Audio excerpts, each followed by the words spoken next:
Then the soldiers of the governor took Jesus into the governor's headquarters, and they gathered the whole cohort around him. They stripped him and put a scarlet robe on him, and after twisting some thorns into a crown, they put it on his head. They put a reed in his right hand and knelt before him and mocked him, saying, "Hail, King of the Jews!" They spat on him and took the reed and struck him on the head. After mocking him, they stripped him of the robe and put his own clothes on him. Then they led him away to crucify him. As they went out, they came upon a man from Cyrene named Simon. They compelled this man to carry his cross. And when they came to a place called Golgotha, which means place of a skull, they offered him wine to drink mixed with gall. But when he tasted it, he would not drink it. And when they had crucified him, they divided his clothes among themselves by casting lots. Then they sat down there and kept watch over him. Over his head they put the charge against him, which read, "This is Jesus, the King of the Jews." Then 2 bandits were crucified with him, one on his right and one on his left. Those who passed by derided him, shaking their heads and saying, "You who would destroy the temple and build it in 3 days, save yourself. If you are the Son of God, come down from the cross." In the same way, the chief priests also, along with the scribes and elders, were mocking him, saying, "He saved others, he cannot save himself. He is the King of Israel. Let him come down from the cross now, and we will believe in him. He trusts in God. Let God deliver him now if he wants to. For he said, 'I am God's son.'" The bandits who were crucified with him also taunted him in the same way. From noon on, darkness came over the whole land until 3 p.m. And about 3 o'clock, Jesus cried with a loud voice, "Eli, Eli, lama sabachthani?" That is, my God, why have you forsaken me?" When some of the bystanders heard it, they said, "This man is calling for Elijah."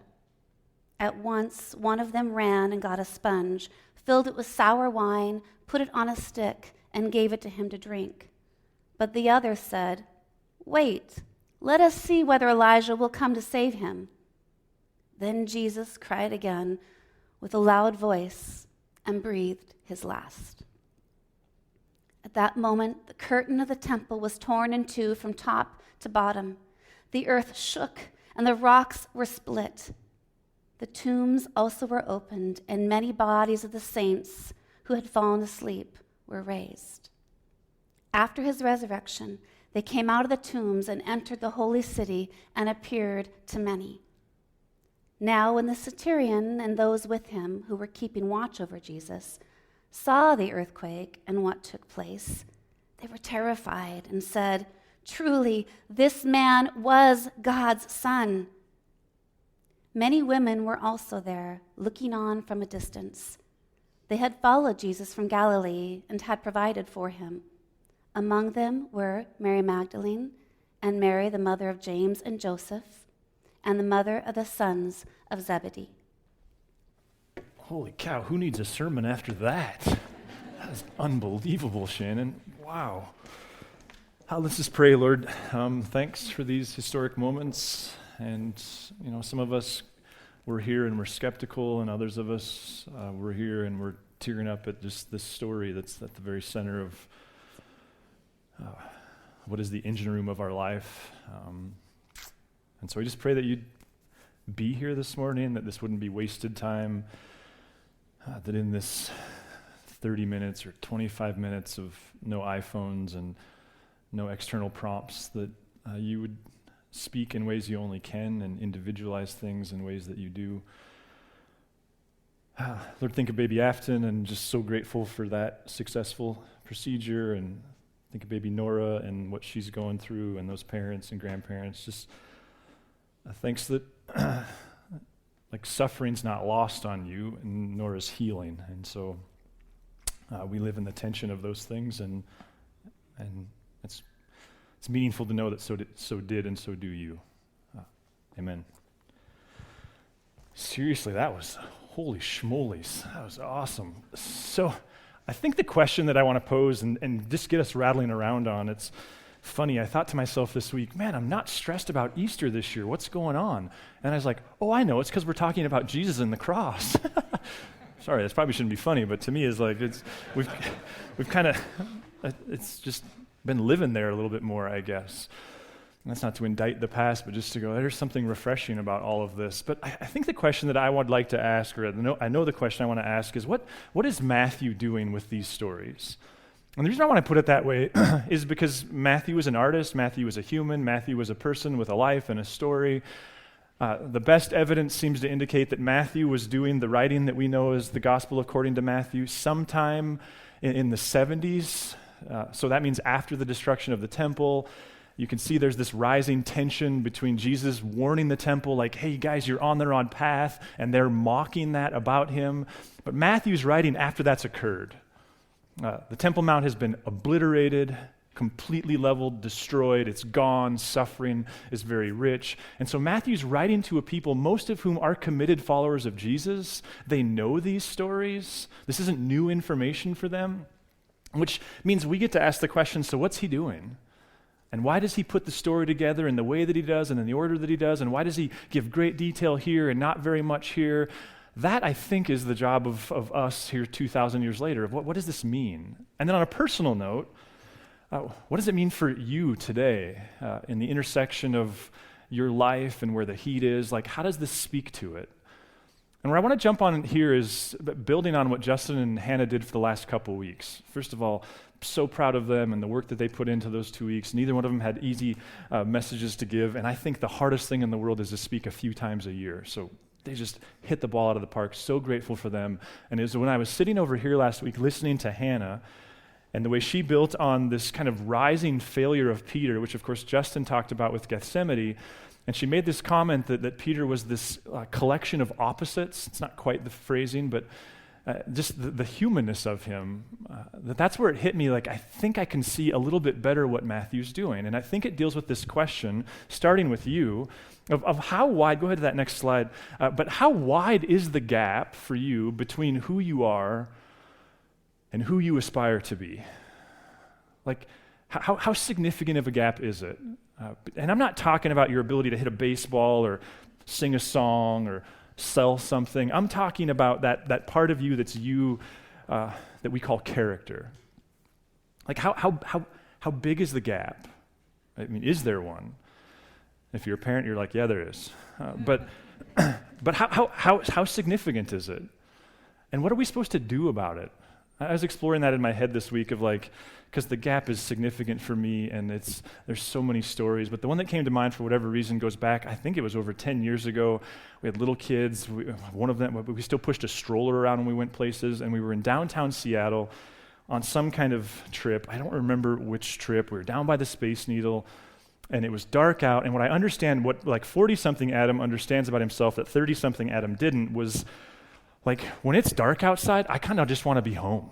Like whether their home is my tent, though I don't prefer that, or home is like the hotel, or home is in Helena. Like I just kind of want to be home when it's dark. But my wife is the consummate adventurer, and for her, when it's dark, it's like it's just a new adventure. So we're in this season where we have 3 little kids. We're exhausted. We've obviously drove to Seattle. We've been bouncing around downtown Seattle for hours. We all know how fun that is. And we're pushing this stroller around down by the Space Needle, and I don't remember where we were going. I don't remember what we were doing. I just remember there was this angst in me of like, I want to go that way, and we're going this way, and I have a destination, and she doesn't, so I think I'm right. And there was this point where I just literally sat down like this on the sidewalk, and I remember my wife looking at me going, I have 4 children? Like... And she goes, what are you doing? And I just said, I'm not going anywhere until you tell me where we're going. Oh, such a horrible, horrible moment. For me, it's a gulf. But I'm hopeful because I think I'm I think I'm an incrementally better parent than I was 10 years ago, and I'd like to think I'm a incrementally better husband than I was 10 years ago, and I think the gap between my incompetency as a leader and a friend, I think it's getting smaller. And I wonder if the story that Matthew's not trying to tell, it has to do with this gap and what it is we can do about it, what options are available to us. But I think for it to mean anything, it would require that you just give yourself the space to go, where is it? As a parent, maybe? As a spouse? As a 17-year-old with a future and only you know how terrified you are? Or as a 15-year-old with an iPhone and only you know what you can do on, well, we all know what you can do, but what you're doing? Like how wide, how narrow, what's the gap look like? And I wonder if this story doesn't serve to speak to that. And what I want to do this morning is I kind of want to peck through it a little bit slowly. I think there's some detail here that comes out that's worth looking at. We're not going to look at every verse, but let's just start in 27. And the soldiers of the governor took Jesus into the governor's headquarters, and they gathered the whole cohort around him. I feel so incompetent about reading anything now after Shannon, my goodness. What's going on here? Well, I think it's worth asking, who are the soldiers? Because we, from modern cinema, have in mind these curly-haired, blue-eyed Roman soldiers, and we're all but certain that's not what they were. These were most likely conscripts, or they were men who were probably from Syria.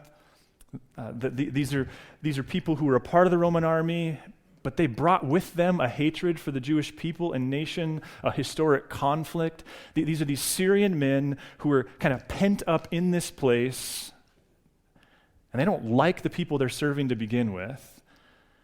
And what they know is their job is to keep the peace, and they're looking at a person who, as best they can tell, has threatened the peace.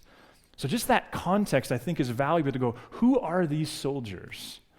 What's going on here? You've got a bunch of young guys pent up in a space, and suddenly they're given a subject, and like being thrown to the wolves, Jesus is thrown to them. Then they stripped him, and they put a scarlet robe on him.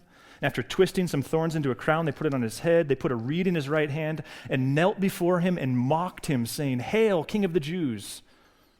They spat on him and took the reed and struck him on the head. What do these soldiers know of Jesus? I think the answer is nothing. Part of the danger of reading this gospel is, and of being that you're in this space, is you know things about Jesus. You probably, in all likelihood, you know more about Jesus, no matter how much you do or don't know, than they did. Had they heard the Sermon on the Mount? Did they know the story of the time Jesus interacted with this woman who was caught in the act of adultery? Do they know about Levi, who was a tax collector and shown incredible grace and now a follower of Jesus? Do they know that Jesus has stood up to the to the Jewish establishment? Did they know about the Roman centurion, who's one of them that Jesus gave incredible mercy to? Do they know Jesus' character? Do they know what makes him tick? What's going on with him? No. What do they know? He's a revolutionary who makes their life a pain, who, as far as they know, embodies all the other revolutionaries they've ever dealt with. They know nothing of Jesus. Does Jesus stop them and go, hold on. Let me tell you about this woman or that guy. No. It's a heavy moment. And when they came out, they came upon a man from Cyrene named Simon. They compelled this man to carry his cross. Wait a minute. Who's carrying his cross? Where's Peter? He swore just a couple weeks ago when Justin talked, he swore that if everybody else leaves him, he'll die with him. Where's Peter? Why isn't Peter carrying the cross? Where's the other 11 who could be carrying the cross, or at least 10 at this point? And why are we given this man's name? Well, first of all, his name is Greek. Second of all, Cyrene is North Africa. Matthew's had this passion from the very beginning for the outsider. Who carries Jesus' cross to Golgotha? An outsider. Why are we given his name? Church history says that probably the reason we're given his name is that at the time of its being written, Simon Cyrene was a known follower of Jesus, and this is Matthew giving him his due. going, see this guy? He's a part of our community. Like, he's the one that carried the cross. Or their dad is the one that carried the cross, perhaps. And when they came to a place called Golgotha, which means place of the skull, there's a couple layers going on here. First of all, everything that's happened thus far parallels the crowning moment of a Caesar. Jesus' crowning moment, his coronation moment is what? It's a crucifixion. He's led out to this place where common people are killed. This is his high moment. This is his great accomplishment.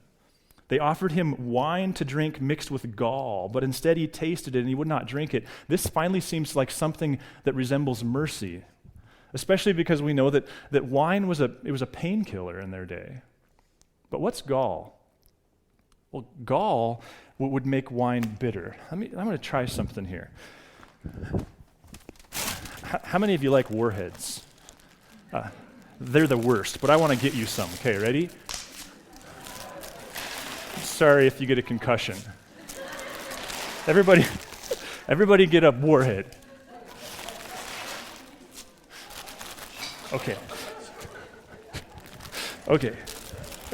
See, there's good reasons to sit in the balcony because you're not stuck with...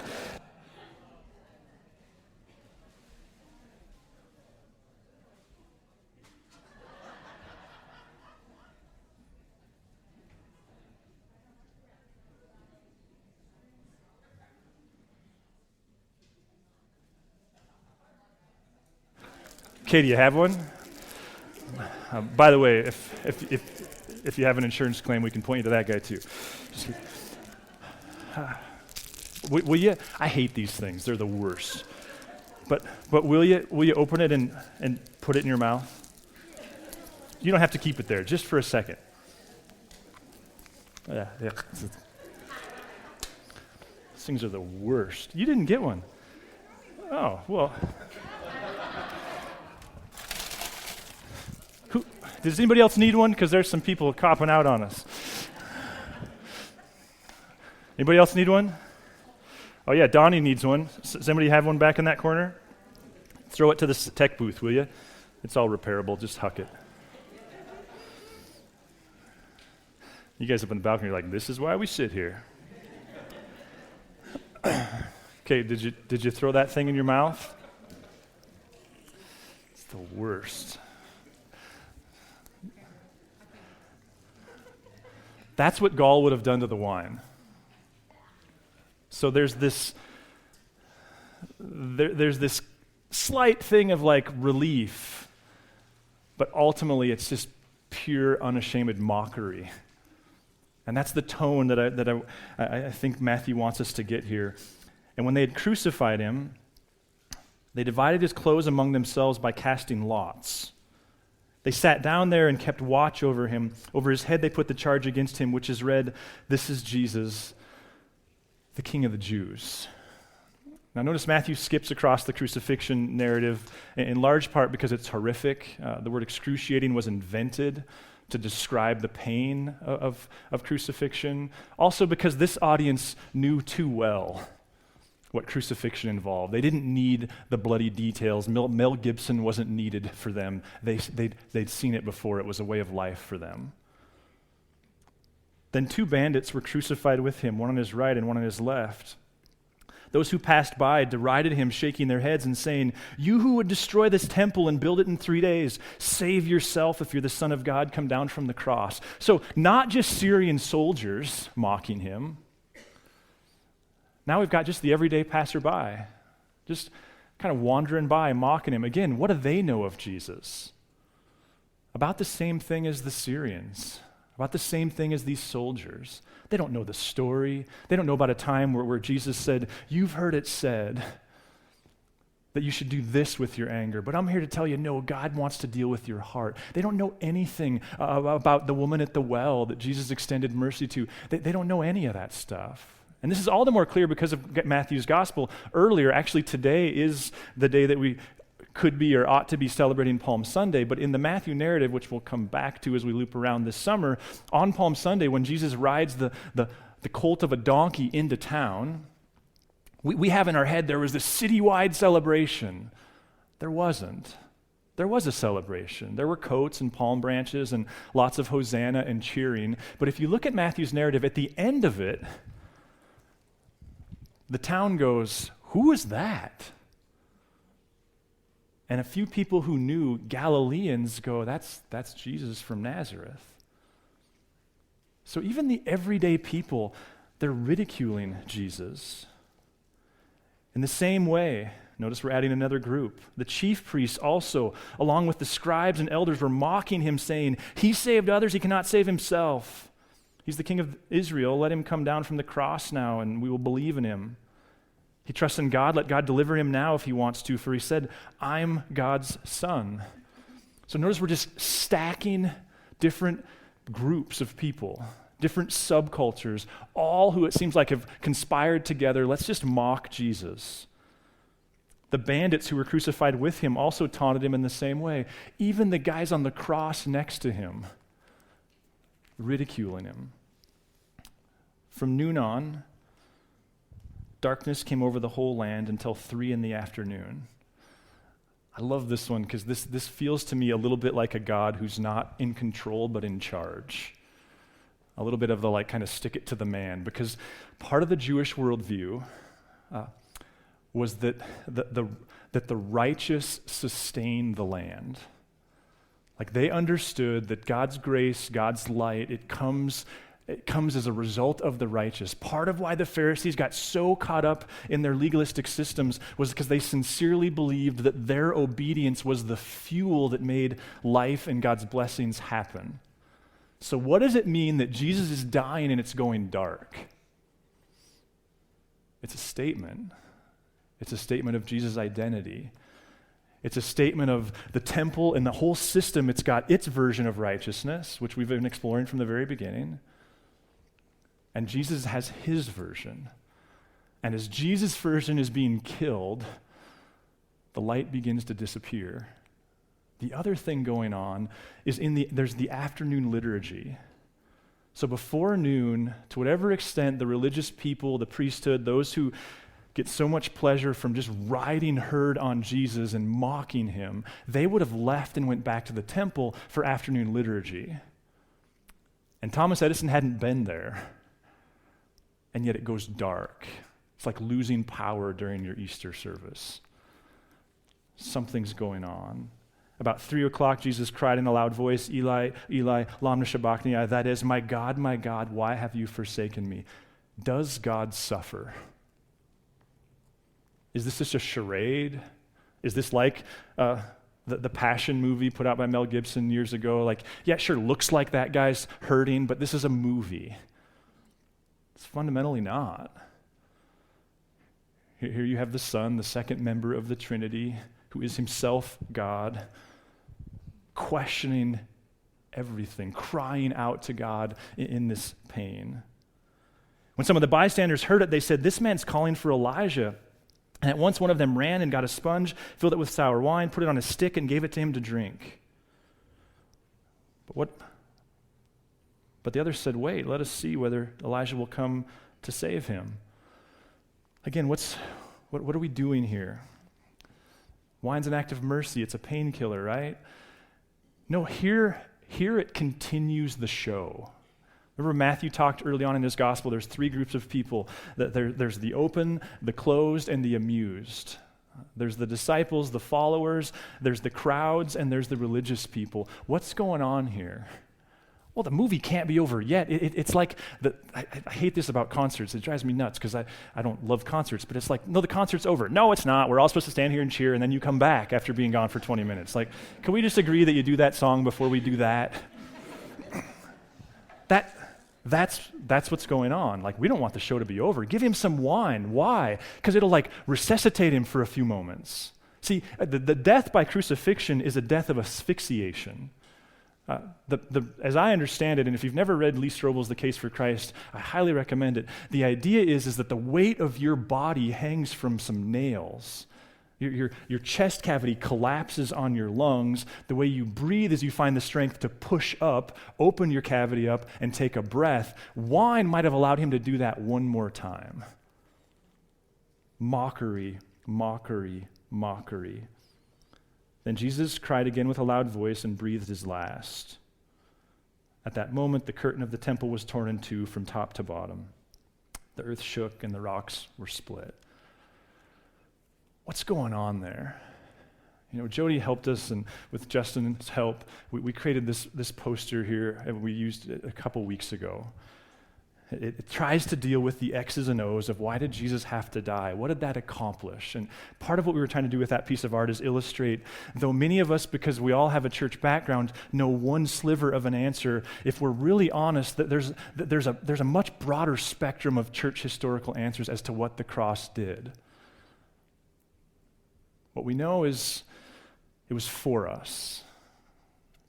So there's the logistics, there's the minutia, there's the X's and O's. But then there's this. Let's just go back to that original question. Like, how wide is the gap between who you aspire to be and who you really are? And what is one to do with that? You can accept it.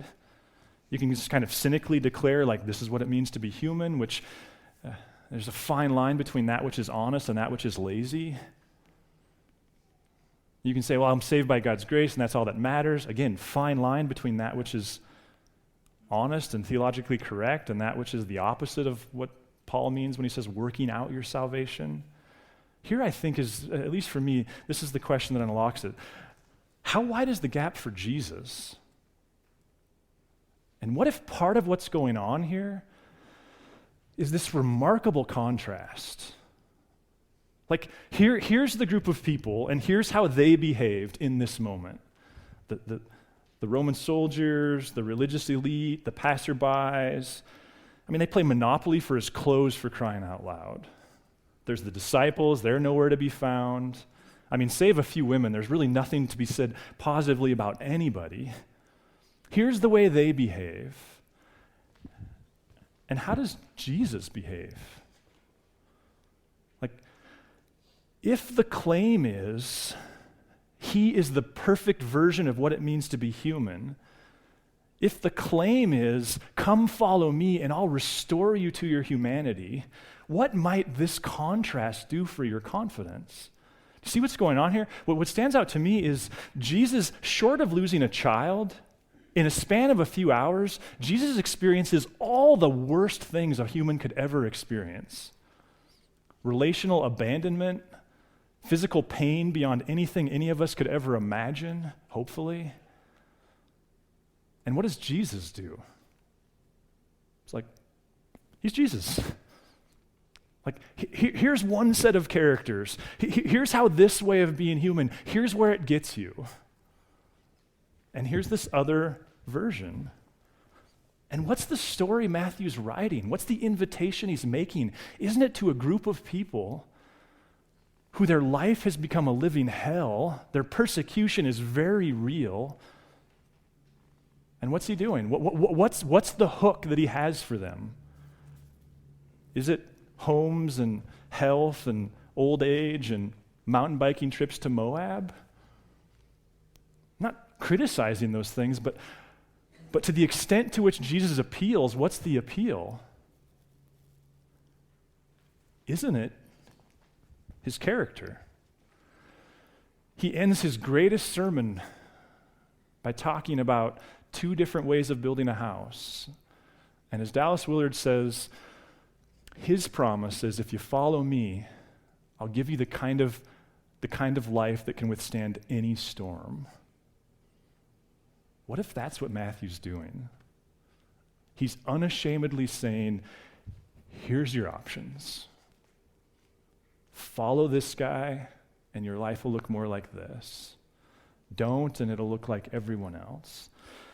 Does that mean that there's a single book or sermon or therapy session or pill that you can take that'll instantly move you from here to there? It's not. I think the reason my attraction to church history has grown so much in the last couple of years is, in some part, I think they do a better job of echoing what the great Eugene Peterson said in his most famous book, The Christian Life, a long obedience in the same direction. It's a slog. So where's the heat for you? Like, where's the gap most apparent?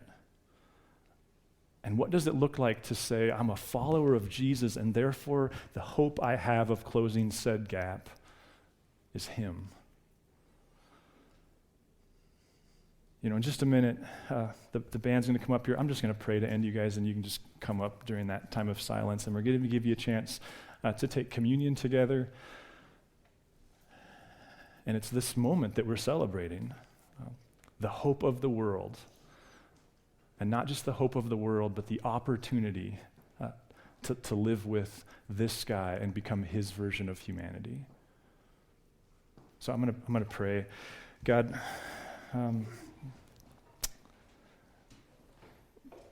Lord, thanks for this story captured by Matthew, one of 4 versions like it that we have. Thanks for the story of Peter and the disciples and just how much they fall short, and yet, as we'll get to celebrate next week, the hope that they have in you. But Lord, thanks more than anything that, like, to the extent to which we follow you, we're not celebrating a leader who, when his routine was fully in place and everything was going his way and he was healthy and in charge, he was the right kind of person. We're following somebody who, in the midst of the very worst, was at his very best. Lord, there's not a person in this room who wouldn't aspire to do that, and yet the decision we all get to make is what's our plan for getting there. Amen. Thanks for listening. If you'd like to learn more about Narrate Church, find us online at narratechurch.org or look us up on Facebook or Instagram.